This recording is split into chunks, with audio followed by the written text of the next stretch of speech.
In this video, I'm going to teach you how to fix Roblox emotes not working. So if your Roblox user emotes are not working on your Roblox, although it's enabled, this may be because of other options. So on this case, the experience is because you can use that emote here message usually only pops up if there's something wrong with the character, like when it's missing humanoid, root part, and likes. So for this case, you can just customize your actual character's body.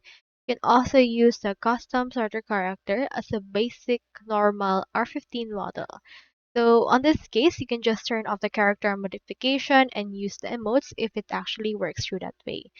So in this case, you just need to turn off modifications and then see if the emotes is still working as usual or if it actually fixed itself right there. So that's all there is today, and I hope this video actually helped you out with everything that you need.